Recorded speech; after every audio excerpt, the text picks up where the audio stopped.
নাম বলেন। ইয়াসিন চৌধুরী। উনি আবার কে? আপনার নাম তো শান্ত। হ্যাঁ, উনি আমার বাবা। আচ্ছা, কত টাকা? 500 টাকা।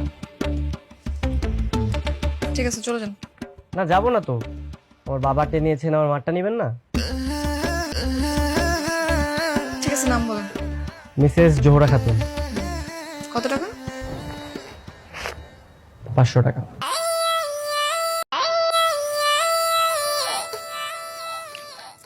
ডান। না, এখনো ডান হয়নি।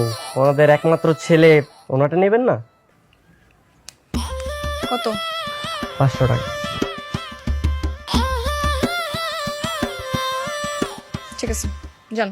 না, এখনো ডান হয়নি। মানে আমার হবু স্ত্রী, তারটাও তো বাকি আছে, তারটা নেবেন না? নাম বলেন। নাম এটা চাঁদের আছে।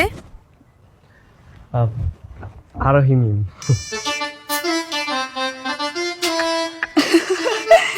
এ কি তোমার নামের সাথে নাম মিলে গেল না? আমার নামের সাথে নাম মিলে যায় নাই, ও আমার নামই বলছে। আ শান্ত ভাইয়া, ব্যাপার কি? আপনি তো খুব ফাজিল। কি বলে দিব সাকিব ভাইকে সবকিছু? আরে সাকিবকে বলতেছে কিছু হবে না, ও তো আর আমার বন্ধু না, ও এখন আমার বেয়াই। তুমি যদি চাও বলতে পারো, যাও বলো বলো, কোনো সমস্যা নেই। না না, ঠিক আছে ঠিক আছে। দেখেন, এখানে না কোনো ফাইজলামি করার মুডে নাই, আমরা কাজ করতেছি, আপনি চলে যান। অন্যকে আসার সুযোগ দেন।